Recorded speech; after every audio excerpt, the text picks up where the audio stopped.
തൃശൂരിലെ vote കൊള്ളയിലെ media one big ബ്രേക്കിംഗിൽ പ്രതികരിച്ച നേതാക്കൾ വെളിപ്പെടുത്തൽ ഞെട്ടിക്കുന്നതാണെന്ന് കെ.സി. വേണുഗോപാൽ എം.പി പറഞ്ഞു. ഫ്ളാറ്റുകൾ കേന്ദ്രീകരിച്ച് ചേർത്ത വ്യാജ വോട്ടുകളാണ് തൃശൂരിൽ ജനവിധി അട്ടിമറിച്ചതെന്ന് കോൺഗ്രസ് നേതാവും അവിടുത്തെ സ്ഥാനാർത്ഥിയുമായിരുന്ന കെ മുരളീധരൻ പ്രതികരിച്ചു. സുരേഷ് ഗോപിയുടേത് കൃത്രിമ വിജയമെന്നാണ് സിപിഐ നേതാവും സ്ഥാനാർത്ഥിയുമായിരുന്ന വി.എസ്. സുനിൽകുമാർ ആഞ്ഞടിച്ചത്. വ്യാജ വോട്ട് വാർത്ത പുറത്തുകൊണ്ടുവന്ന മീഡിയ വണ്ണിനെ അഭിനന്ദിച്ച വി.എസ്. സുനിൽകുമാർ തൃശൂരിലെ പരാതികൾ തീർപ്പാക്കിയതാണെന്ന തെരഞ്ഞെടുപ്പ് കമ്മീഷന്റെ വാദം തള്ളി. ക്രമക്കേട് അന്വേഷിക്കുന്നതിന് പകരം പരാതി നൽകുന്നവർക്കെതിരെ തിരിയുകയാണ് തെരഞ്ഞെടുപ്പ് കമ്മീഷനെന്ന് വി.എസ്. സുനിൽകുമാർ പ്രതികരിച്ചു. നിങ്ങൾ തെറ്റായ വിവരമാണ് കൊടുക്കുന്നതെങ്കിൽ നിങ്ങൾ ഭാരതീയ ന്യായ സംഹിതയുടെ ഇന്ന വകുപ്പ് പ്രകാരം നിങ്ങൾക്കെതിരെ ശിക്ഷ ഉണ്ടാവുന്നതാണ്. ചേലക്കര മണ്ഡലത്തിലെ BJPയുടെ ഒരു നേതാവ് KR ഷാജി പരവൂരിൽ നടത്തറയിലെ ഒരു വോട്ടറാണ്. അയാൾ ഇവിടെ ഇൻലാൻഡ് ഉദയ ഫ്ലാറ്റിൽ 1119, 1121 നമ്പറിൽ അയാളുടെ ഭാര്യ വോട്ടർമാരായിട്ട് ഇവിടെ വന്നിരുന്നു. ഇപ്പോൾ അവർ രണ്ടുപേരുടെ വോട്ട് എവിടെയാണ്? വീണ്ടും പരവൂരിലെ പഞ്ചായത്ത് ഇലക്ഷനിലേക്ക് വന്നിരിക്കുന്നു. അതിൻ്റെ അർത്ഥം അവരുടെ ഓർഡിനറി റെസിഡൻസി ആയിരുന്നില്ല എന്നാണ് അർത്ഥം.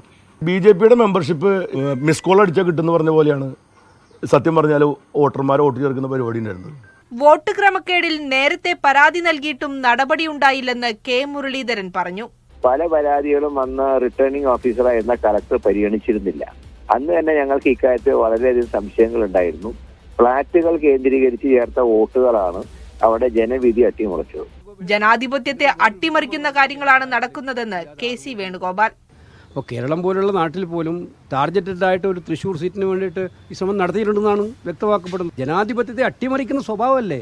നിയമസാധ്യതകൾ തേടുമെന്ന് DCC അധ്യക്ഷൻ ജോസഫ് ടാജറ്റ് പറഞ്ഞു. സാധ്യമായ നിയമ നടപടികൾ ഞങ്ങൾ നോക്കുന്നുണ്ട്. ഞങ്ങൾ തുടർ ദിവസങ്ങളിൽ ഇതിൻ്റെ കർശനമായ പരിശോധനകൾ നടക്കുന്നു. ഇന്നിപ്പോൾ നിങ്ങൾ തന്നെ അവിടെ പോയപ്പോൾ കണ്ടതാണ്, ഒന്നുമില്ലാത്തിടത്ത്, ഒരു അഡ്രസ്സ് ഇല്ലാത്തടത്ത് പല ആൾക്കാരും കൊണ്ടുവന്ന് ചേർത്തിയതായി തെളിയിക്കപ്പെട്ട സാഹചര്യത്തിൽ ഇത് നമ്മൾ അനുമാനിക്കുന്നത് ഇതിൽ ബഹുഭൂരിഭാഗം വോട്ടുകളും അങ്ങനെ കടന്നുകൂടാം. സുരേഷ് ഗോപി തൃശൂരിൽ 6 മാസത്തോളം ക്യാമ്പ് ചെയ്തത് വ്യാജ വോട്ട് ചേർക്കാനാണെന്ന് മന്ത്രി വി. ശിവൻകുട്ടി ആരോപിച്ചു. അവിടെ നിന്ന് ജയിച്ച പാർലമെന്റ് മെമ്പർ ആയിട്ടുള്ള സുരേഷ് ഗോപി ഏതാണ്ട് 6 മാസക്കാലം അവിടെ ക്യാമ്പ് ചെയ്ത് ഈ കാര്യങ്ങൾ നിർവഹിക്കുക. വ്യാജ വോട്ടിൽ നേരത്തെ പരാതി കൊടുത്തിരുന്നുവെന്ന് AC മൊയ്തീൻ MLA പറഞ്ഞു. പാർലമെന്റ് മണ്ഡലത്തിന് പുറത്തുള്ള ആളുകളെ, അവിടെ വോട്ടുള്ള ആളുകളെ ഇവിടെ കൊടുന്ന് ചേർത്തതിന്റെയും ചില ഫ്ളാറ്റുകളിൽ ഇവരുടെ വ്യത്യസ്ത സ്ഥലങ്ങളിൽ നിന്ന് ആളെ ചേർത്തതിന്റെയും എല്ലാം ആക്ഷേപം അന്ന് തന്നെ ഇടതുപക്ഷ ജനാധിപത്യ മുന്നണിക്ക് വേണ്ടി ശ്രീ KP രാജേന്ദ്രൻ ഉൾപ്പെടെയുള്ള ആളുകൾ പരാതിപ്പെട്ടിട്ടുള്ളതാണ്.